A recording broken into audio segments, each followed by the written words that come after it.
बिदासर नगरपालिका के निकटवर्ती गांव हरिनगर को नगरपालिका में शामिल करने के प्रस्ताव का विरोध विधानसभा तक पहुंच गया है। हाल ही में बिदासर प्रधान संतोष मेघवाल ने इस एसआई का पत्र अतिरिक्त जिला कलेक्टर चूरू को लिखा जाकर हरिनगर को नगरपालिका बिदासर में शामिल करने की मांग की गई थी। इस मामले में विधायक मनोज मेघवाल ने संतोष मेघवाल का नाम विधानसभा में नहीं लिया बल्कि एक व्यक्ति कहकर संबोधित किया।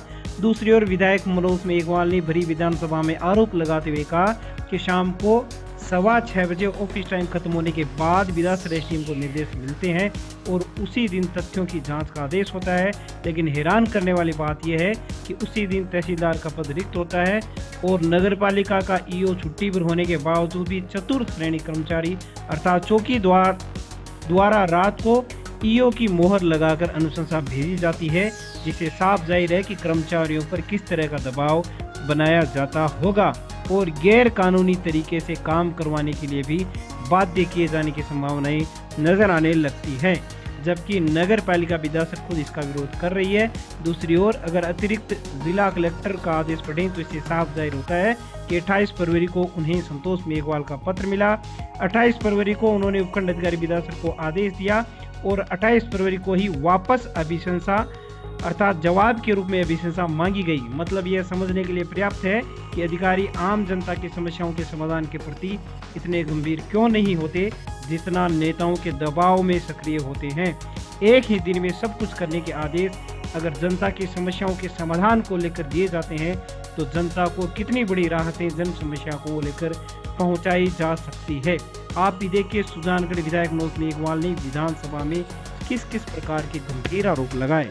अध्यक्ष महोदय, नियम 50 के तहत स्थगन प्रस्ताव पर मुझे बोलने का मौका दिया।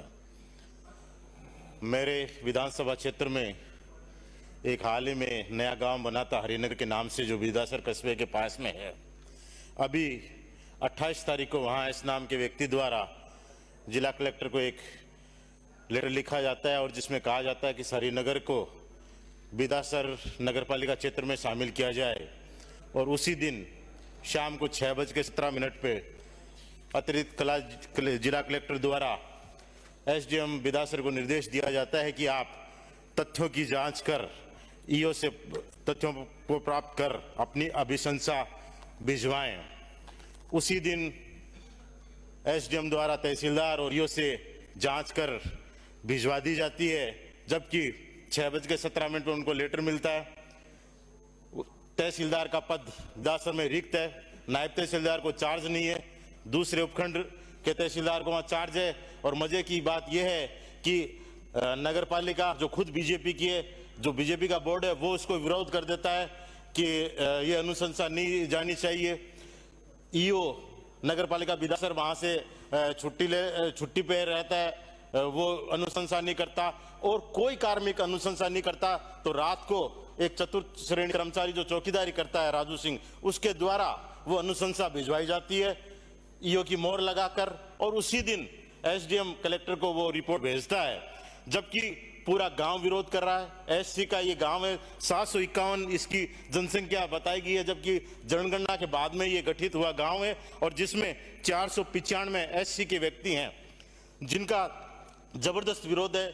वहां जिला परिषद सदस्य, पंचायत समिति सदस्य वो बीजेपी के हैं, कांग्रेस बीजेपी सब विरोध कर रहे हैं, पूरा गांव विरोध कर रहा है। फिर भी एक व्यक्ति विशेष के निर्देश पे इस राजस्व गांव को नगरपालिका क्षेत्र में शामिल करने का प्रस्ताव किया जाता है। इसलिए मेरा आपसे निवेदन है कि इसको तत्काल रोककर इस पर कार्रवाई कराएं और इस पर चर्चा कराएं। धन्यवाद।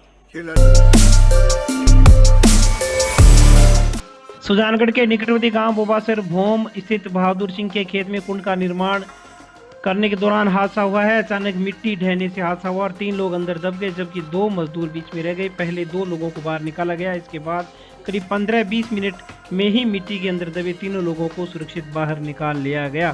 सरपंच प्रतिनिधि आनंद सिंह ने बताया कि ग्रामीणों की सहायता से मजदूरों को फटाफट निकालकर राज के बगड़िया उप जिला अस्पताल पहुंचाया गया, जहां पर चिकित्सकों की टीम ने मजदूरों का उपचार किया।